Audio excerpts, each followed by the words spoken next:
Assalamualaikum warahmatullahi wabarakatuh. Perkenalkan, nama saya Muhammad Hilmi Al-Farizi dari Prodi Teknik Lingkungan 2019 Universitas Nahdlatul Ulama Sidoarjo. Di sini saya akan mempresentasikan mengenai materi yang akan saya sampaikan untuk menunjang UTS Ekotoksikologi semester 5 tahun 2021. Materi yang akan saya sampaikan yang pertama yakni mengenai ekotoksikologi. Yang kedua, ekokinetika, dan yang ketiga, pengaruh pestisida terhadap ekosistem perairan. Ekotoksikologi.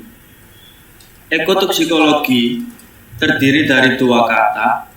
Yang pertama ekologi, yang kedua toksikologi. Ekologi memiliki arti ilmu yang mempelajari hubungan timbal balik antara makhluk hidup dengan lingkungannya. Toksikologi memiliki arti ilmu yang mempelajari kerusakan pada organisme yang diakibatkan oleh suatu materi, substansi, dan energi. Jadi, ekotoksikologi yakni ilmu yang mempelajari efek-efek toksik dari zat kimia dan fisik pada organisme hidup, terutama masyarakat dengan ekosistem tertentu. Istilah lain dari ekotoksikologi yakni toksin yang memiliki arti racun. Zat yang bila masuk ke dalam tubuh dalam dosis cukup bereaksi secara kimiawi yang dapat menimbulkan kematian atau kerusakan berat pada orang sehat. Zat yang dalam dosis kecil ini dapat mengakibatkan kerusakan pada jaringan hidup. Toksin yang memiliki arti kata racun, sementara intoxikasi memiliki arti keracunan. Apa itu keracunan? Keracunan yakni keadaan tidak normal akibat efek racun.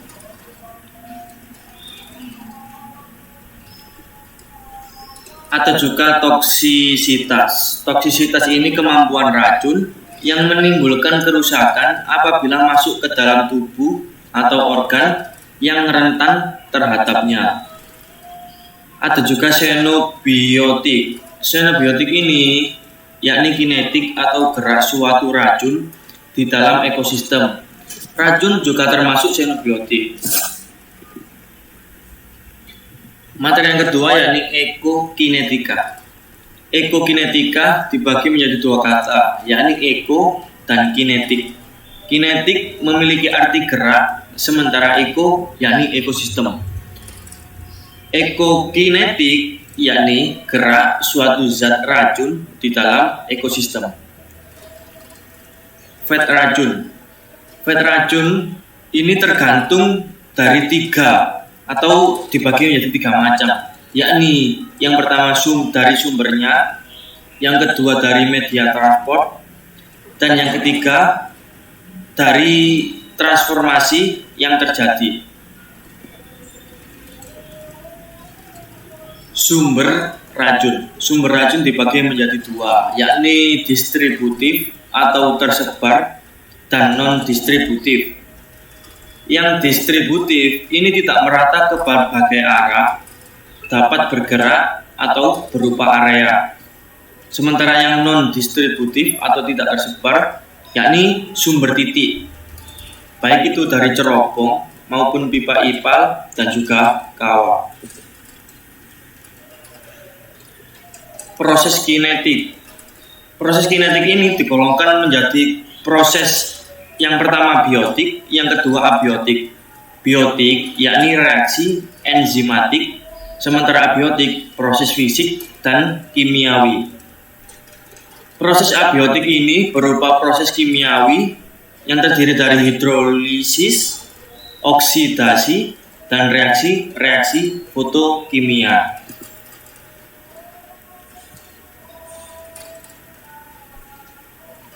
Sementara proses ekokinetika ini terdiri dari kompartemen lingkungan yang terdiri dari satu air, yang kedua tanah atau sedimen, yang ketiga udara atau atmosfer, yang keempat biota atau mikroorganisme. Hal ini menentukan lokasi dan interaksi zat kimia, namun jarang bersifat homogen. Materi yang akan saya sampaikan ketiga yakni pengaruh pestisida terhadap ekosistem perairan.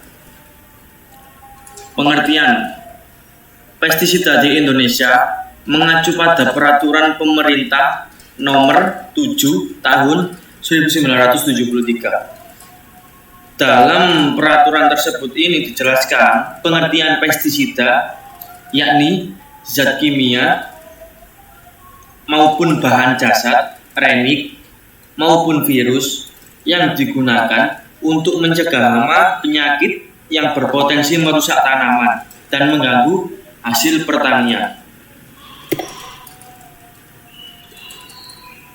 Jenis pestisida sendiri dibagi menjadi 4 jenis. Yang pertama, Acarista. Acarista ini berasal dari kata akari yang memiliki arti kutu atau tungau. Pestisida ini juga sering disebut dengan mitisida. Pestisida ini bila dilihat dari akar bahasanya tersebut memiliki fungsi utamanya, yakni untuk membunuh tungau atau kutu yang ada pada tanaman. Selain itu, juga ada kudukulusida yang juga berfungsi sama untuk membunuh kutu atau tuma.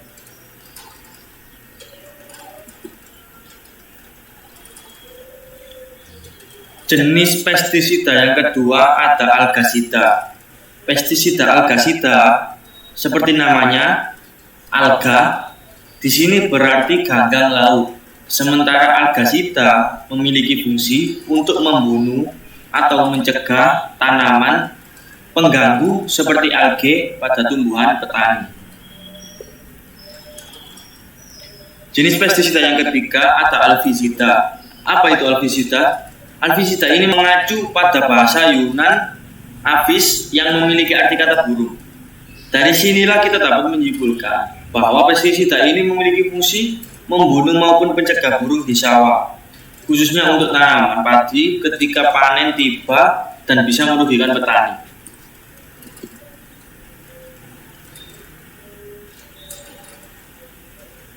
Untuk jenis pestisida yang terakhir yakni pestisida. Pestisida ini kebanyakan digunakan petani untuk mengusir ikan-ikan yang dirasa mengganggu tanamannya di sawah. Tidak selamanya ikan di area persawahan tersebut menguntungkan bagi para petani. Namun, penggunaan pestisida ini haruslah pada kadar yang sesuai agar tidak mencemari perairan sekitarnya dan membunuh habitat ikan di area tersebut.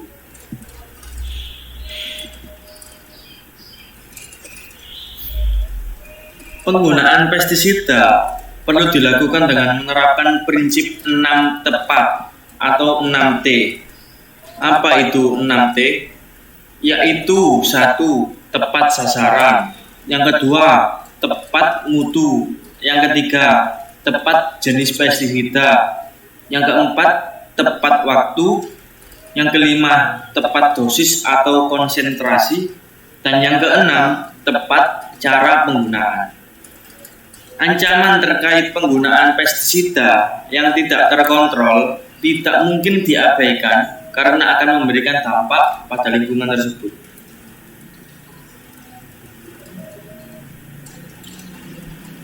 Ekosistem perairan mengalami kerusakan yang cukup besar karena masuknya pestisida ke dalam danau, kolam, dan sungai.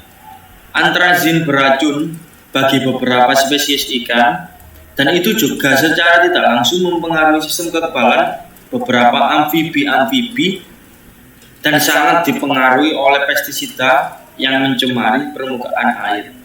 Selain eksploitasi berlebihan dan hilangnya habitat,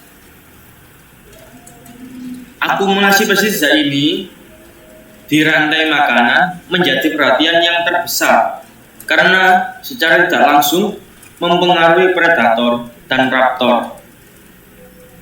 Namun, secara tidak langsung, pestisida ini juga dapat mengurangi jumlah gulma, semak, dan serangga, di mana predator yang lebih tinggi mencari makan.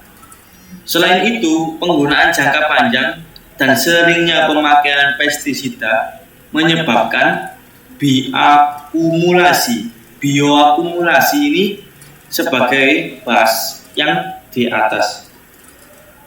Demikian materi yang dapat saya sampaikan untuk menunjang ulangan tengah semester ini, pelajaran ekotoksikologi semester 5 tahun 2021. Bila ada salah kata, saya mohon maaf yang sebesar-besarnya. Allahul muwaffiq ila aqwamit thoriq. Assalamualaikum warahmatullahi wabarakatuh.